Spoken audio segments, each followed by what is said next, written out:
If you recently had groin strain, then I made this video specifically for you, so stick around.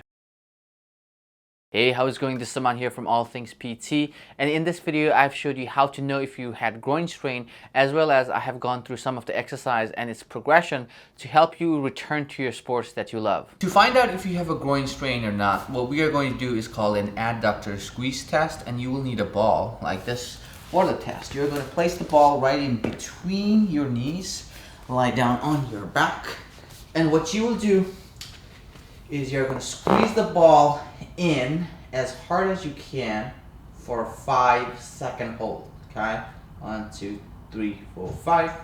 Then you're going to bend your knees about 45 to 60 degrees or so, give or take. And then you're going to repeat. You squeeze the ball and hold for 5 seconds. And after that, you're going to bend the hip to about 90 degrees or so, and then repeat. Squeeze the ball as hard as you can for 5 seconds. Okay? If any of these positions were provocative or painful, chances are that you have a groin strain.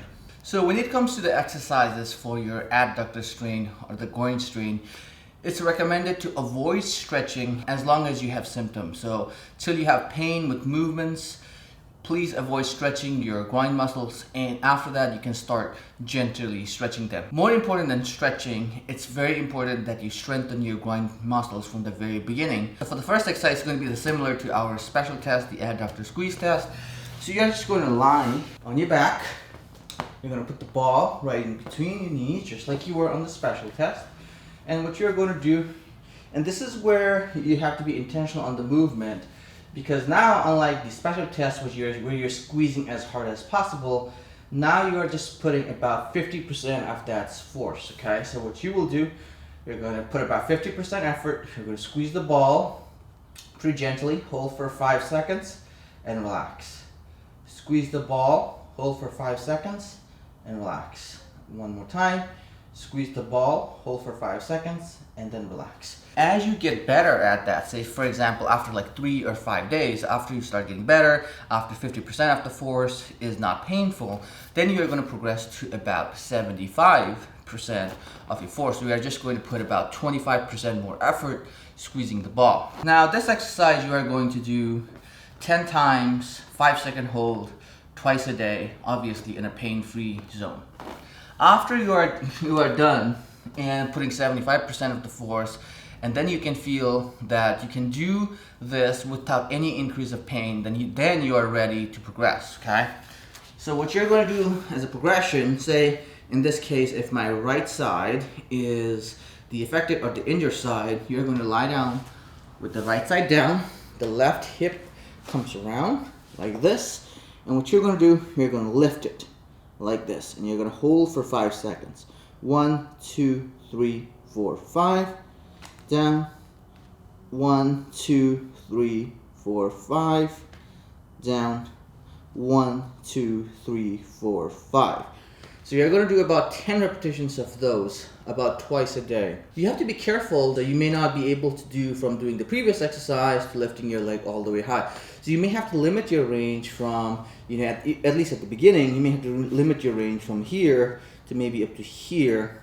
And then you are going to progress to the other exercise. Now that you were able to safely do the previous exercises without pain, it's time to progress. What you're going to do, you're going to find a bed, a bench, something that you can sit on. So you're just going to kick in like that in a pain-free range. So again, that could be just this much, that could be this much. Just do what you can comfortably tolerate. Okay? You also need to make sure that you are not compensating by bending your hip too much and using, your psoas and other muscles. So try your best to keep your hips down and just focus on turning your foot in like this. As a progression for the exercise, you need a band and something to anchor this band on. And I chose the kettlebell, but you can find anything on the side that you can hook on. And what I am going to do, I'm going to tie this band in like this. I'm going to drop the kettlebell so that it's nice and sturdy and then it doesn't move. And then I'm going to loop the band like this. Okay, and you're going to do the same exercise, right? And back. Okay. Once you're able to do this exercise without increase in pain, that's a couple of days for some people and a couple of weeks to some other people, depending on the degree of the injury, it's time to progress to other advanced exercises. The next exercise is going to be your Copenhagen isometrics and eccentrics, which involves your isometrically holding your hip adductors or the groin muscle, as well as doing it a side plank. So what you are going to do for this, you're going to need a chair, a bench, something, and you're going to kind of start with the easiest version, which is the knee bend. So you're going to bend your knee and keep it towards the edge of the chair, edge of the table, and then you're going to go and isometrically hold this. Now, because the moment arm is closer here to the bench, this exercise is relatively easy, because once you're able to do about 30 seconds or so of this hold, what you're going to do is you are going to now do it with the knee straight, and you're going to do the same thing, okay, and hold for about 30 seconds or so.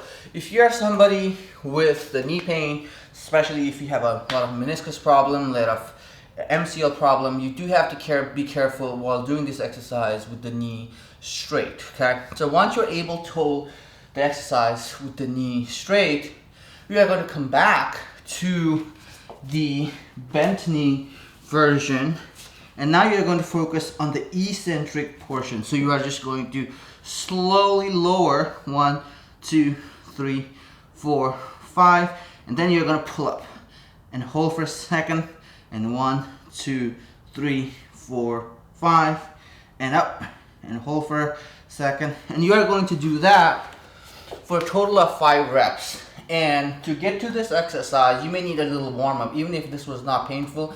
I don't want you guys to jump in and do this exercise right away, especially if it's first thing in the morning where the muscles are stiff and prone to injury anyway. So make sure you do, a few minutes of walk, a few jumping jacks, anything, to get your body moving before you come to this exercise, okay? As a final progression, what you're going to do is you're going to now do the same eccentric loading of the groin muscles with the knee straight. And obviously we started with this, where your knee is pretty much on the table, and as the bench or the support goes away from the knee and towards the foot, it gets more difficult. So your goal is to be able to do this exercise up to here, okay? Something like this. But I'm going to kind of show you here with the legs straight, okay? So you can hold, and that's there, and then you are going to slowly lower. Use the groin muscle to pull up. Slowly lower. Use the groin muscle to pull up. And you are going to do that with the 5-second eccentric, okay? Hopefully this video helped. If it did, please make sure you click the like button. Please subscribe to my channel, because more videos on physical therapy coming soon. Until then, take care. Bye-bye.